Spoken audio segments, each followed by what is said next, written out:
دوسرا سوال یہ ہے کہ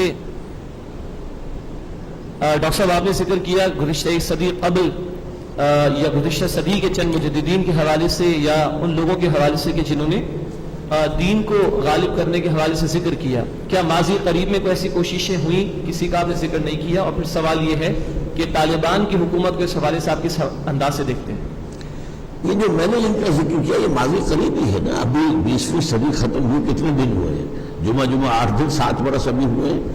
اور یہ 20ویں صدی کے نصف آخر میں یہ تحریکیں شروع ہوئی ہیں، جس میں کہ مسجوبی پارٹی تھی، جماعت اسلامی، اور پھر اخوان المسلمون، ایران میں فدائیین تھے، اور عباد الرحمن تھے لبنان کے اندر، وغیرہ وغیرہ. اور ان سب کے پیش نظر یہی تھا کہ یہاں پہ دین کو نظام کی حیثیت سے قائم کریں. لیکن ایک تو میں نے کہا کہ غلطی انہوں نے یہ کی کہ یہ در حقیقت ایمان یقین والا ایمان پیدا کیے بغیر جو ہے یہ کام نہیں ہو سکتا. اور دوسرے یہ کہ انہوں نے طریقے وہ اختیار کر لیے کہ جو حضور کی سیرت سے نہیں تھے. لیکن اس کے باوجود ان تحریکوں نے بہت سی اویئرنیس پیدا کر دی ہے، اور بہت سے لوگوں کے اندر اب یہ بات موجود ہے کہ اسلام جو ہے وہ دین ہے، وہ صرف مذہب نہیں ہے. اسی لیے ویسٹ گھبرا رہا ہے.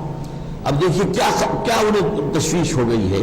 انہیں معلوم ہے کہ مسلمانوں کے اندر یہ آگ بجھی ہوئی جان آگ دبی ہوئی سمجھ ان کے اندر چنگاری ہے. جیسے اقبال نے ابلیس کی مجلس شورا میں ابلیس سے کہلوایا ہے، جب اس کے مشیروں نے کہا یہ جمہوریت کا دور آ گیا، ہماری ابلیسیت تو ختم ہو جائے گی، یہ اشتراکیت آ گئی، ہماری ابلیسیت تو ختم. اس نے کہا نہ اس سے ابلیسیت ختم ہوگی نہ اس سے ہوگی. ہاں ہے خطر کوئی اگر مجھ کو تو اس امت سے ہے، اس کی خاکستر میں ہے اب تک شرار آرزو. اس کے اندر جو ہے جیسے کہ ایک انگارہ ہوتا ہے، اس کے اوپر جب راکھ آ جائے تو نظر نہیں آتا کہ یہ انگارہ ہے. آپ غلطی سے اٹھا لیں گے تو معلوم ہوگا وہ تو اس کے اندر تو دہکتا ہوا انگارہ تھا. تو اسی طریقے سے اس امت میں سوئی ہوئی اوپر جو ہے وہ خابیدگی نظر آ رہی ہے، لیکن اندر جذبہ ہے. اس اعتبار سے وہ ڈر رہے ہیں. چنانچہ جب USSR کا خاتمہ ہوا ہے تو اس کے بعد پھر اثر نو جب انہوں نے جو ٹریٹی ہے جس کو کہ انہوں نے دوبارہ جو ہے وہ اٹلانٹک جو ہے نیٹو کو اثر نو آرگنائز اور ایکسٹینڈ کرنے کا جب پروگرام بنایا تو لوگوں نے پوچھا کس لیے؟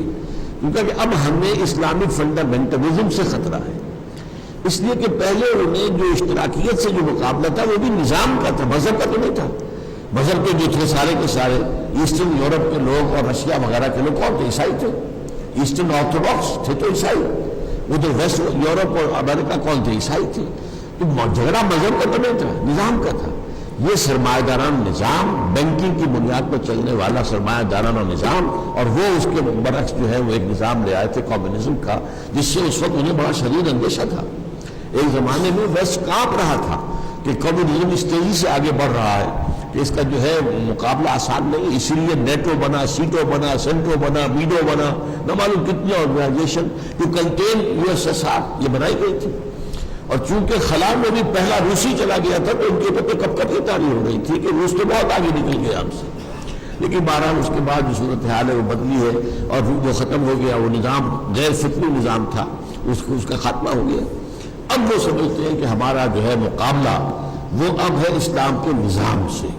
اور اگرچہ اسلام کا نظام بالفعل اس وقت دنیا میں کہیں موجود نہیں ہے، لیکن ایک امنگ موجود ہے اس امت کے اندر کہ اس نظام کو قائم کرے. اس کو ہم نے کم کرنا ہے، ختم کرنا ہے. طالبان کے حوالے سے میں آپ سے عرض کر دوں کہ وہ بھی اس منہج انقلاب نبوی سے سامنے نہیں آئے تھے. ہوا کیا تھا کہ پہلے جو ہے افغانستان میں روسی آ گئے تو سارے افغان کھڑے ہو گئے ان کے خلاف اپنی آزادی کے تحفظ کے لیے. اسے کہا گیا جہاد فی سبیل اللہ. میں نے اس وقت بھی کہا تھا یہ جہاد فی سبیل اللہ نہیں ہے، جہاد فی سبیل الحریت ہے، اپنی آزادی کے تحفظ کے لیے جہاد. اور یہ جہاد جائز ہے اور اس میں جو جان دے گا وہ بھی شہید ہوگا. لیکن جہاد فی سبیل اللہ بالکل اور ہوتا ہے. اس کا پروسیس وہ ہے جو میں نے بیان کیا. پہلے ایمان یقین والا پیدا کیا، پھر جماعت پیدا کی جائے، اس کے کادرز ہوں، اس کی قیادت ہو، اس سے بیعت ہو، اور ان کا تزکیہ ہو، ان کی تربیت ہو. تو اس حوالے سے لیکن یہ جب چلا گیا، روسی چلے گئے تو وہ آپس میں لڑ پڑے. اس سے ثابت ہو گیا یہ جہاد فی سبیل اللہ نہیں تھا. جہاد فی سبیل اللہ تو فساد کے اندر تبدیل نہیں ہو سکتا تھا. لہذا اس کے بعد یہ ہے کہ جب پورے ملک سے امن و امان رخصت ہو گیا تو یہ ملا عمر کھڑے ہو گئے، انہوں نے ہمت کی تو سب لوگوں نے ان کی تائید کر دی. اس میں نہ انہیں جماعت بنانے کا موقع ملا، نہ ان کی کوئی تربیت اور تزکیے کی کوئی نوبت آئی، نہ ان کے کوئی کارڈرز معین تھے. انہیں تو یوں سمجھیے کہ ان کی جھولی کے اندر حکومت آ پڑی، اور ان کو خود سپورٹ امریکہ نے کیا، بے نظیر کی حکومت نے سپورٹ کیا، ہمارے ہاں سے فوج نے سپورٹ کیا انہیں. لیکن یہ کہ ظاہر بات ہے کہ اس کے بعد جب انہوں نے دیکھا، ان کا خیال تھا یہ مولوی ملاٹے ہیں، یہ تو ٹریڈیشنلسٹ ہیں، فنڈامنٹلسٹ نہیں ہیں. جبکہ وہ جو تھا حکمت یار فنڈامنٹلسٹ تھا، اسی طریقے سے احمد شاہ مسعود فنڈامنٹلسٹ تھا، ربانی فنڈامنٹلسٹ تھے. یہ لوگ تو وہ تھے جو جدید تعلیم یافتہ تھے اور اسلام کا ایک نظام سمجھتے تھے. یہ مولوی ملاٹے انہوں نے سمجھا ان کا تو تصور وہ ہے نہیں، تو جیسے یہ سعودی عرب ہماری جیب میں پڑا ہوا یہ بھی پڑے رہیں گے. لیکن وہاں معاملہ کچھ اور ہو گیا، انہوں نے اسلامی سزائیں نافذ کر دی اور پورے ملک میں امن ہو گیا. اب انہیں خوف ہوا کہ یہ نظام اگر کہیں چل گیا تو ہمارا نظام تو رہ جائے گا اور پوری دنیا اس کو قبول کر لے گی. تب انہوں نے پھر اس کو ختم کیا. یہ صورتحال ہے. چونکہ وہ ابھی منہج انقلاب نبوی سے ہو کر نہیں آئے تھے، لہذا پھر وہ اس کو رجسٹ نہیں کر پائے.